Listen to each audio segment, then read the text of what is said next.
बहुत लोग सोचते हैं कि फेमिनाइन एनर्जी का मतलब सिर्फ सॉफ्टनेस, ब्यूटी या अट्रैक्शन होता है, लेकिन सनातन परंपरा में फेमिनाइन एनर्जी को सृष्टि की सबसे मूल और शक्तिशाली ऊर्जा माना गया है। इसका गहरा वर्णन देवी भगवते पुराण में मिलता है, जहां पर देवी को सिर्फ एक देवी नहीं बल्कि आदि शक्ति कहा गया है, यानी वह ऊर्जा जिससे पूरी सृष्टि चल रही है। हमारे शास्त्रों में कहा गया है कि बिना शक्ति के स्वयं शिव भी शव के समान है। यही कारण है कि सनातन धर्म में फेमिनाइन एनर्जी को creation, nurturing, intuition, emotional intelligence, manifestation और एबंडेंस का सोर्स माना गया है। इसलिए कहा जाता है कि सृष्टि का अधिकांश भाग फेमिनाइन एनर्जी के बैलेंस पर ही चल रहा है, क्योंकि वही जन्म देती है, वही नर्चर करती है, वही इमोशनल बैलेंस क्रिएट करती है और वही एनर्जी रिलेशनशिप, कंपैशन और कंटिन्यूटी को चलाती है।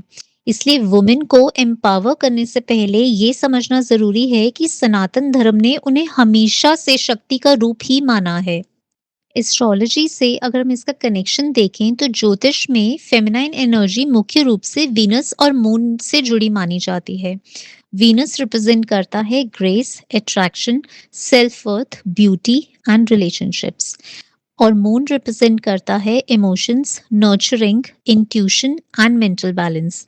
जब किसी इंसान की फेमिनाइन एनर्जी बैलेंस्ड होती है तो उसका ऑरा सॉफ्ट लेकिन बहुत ही पावरफुल होता है, प्रेजेंस मैग्नेटिक होती है। ऐसा इंसान किसी को भी अपनी तरफ अट्रैक्ट कर लेता है।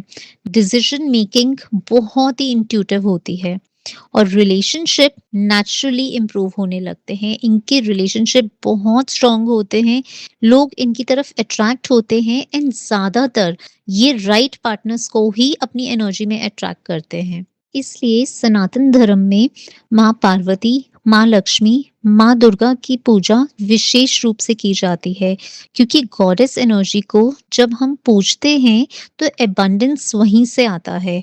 चाहे एबंडेंस इन रिलेशनशिप हो, चाहे abundance in wealth and prosperity हो।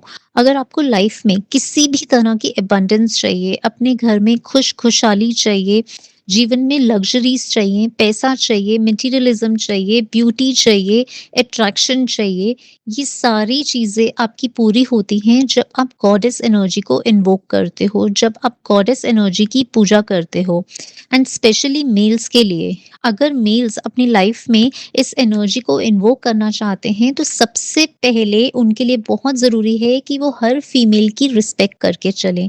चाहे वो फीमेल उनकी मदर हो, उनकी वाइफ हो या कोई भी फीमेल हो, हर फीमेल की रिस्पेक्ट करके जब मेल्स चलते हैं तो उनको गॉडेस की सीधी ब्लेसिंग मिलती है।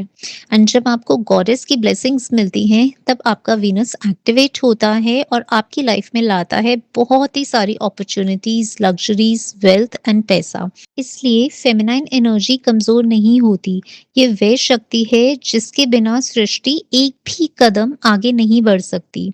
और गॉडेस की पूजा सिर्फ ब्लेसिंग्स के लिए नहीं बल्कि अपने भीतर की फेमिनाइन एनर्जी को अवेक करने के लिए भी की जाती है। इसलिए बहुत ज़रूरी है कि जब भी हम गॉडेस एनर्जी को इन्वोक करें तो हम पूरी अवेयरनेस के साथ उस एनर्जी के साथ कनेक्ट करें, उस एनर्जी से अपनी खुशहाल जिंदगी के लिए प्रे करें। अपने रिलेशनशिप में, अपने घर की खुशहाली में गॉडेस एनर्जी की ब्लेसिंग्स बहुत ज़रूरी हैं। तो नेक्स्ट टाइम जब भी आप माता के नवरात्रे रखें या फिर श्री लक्ष्मी सुक्त पाठ पढ़ें या किसी भी तरह से किसी भी देवी की पूजा करें, हमेशा ये याद रखें कि फेमिनाइन एनर्जी आपको वो ब्लेसिंग देती है जो कोई और देवता नहीं दे सकता। जय माता दी।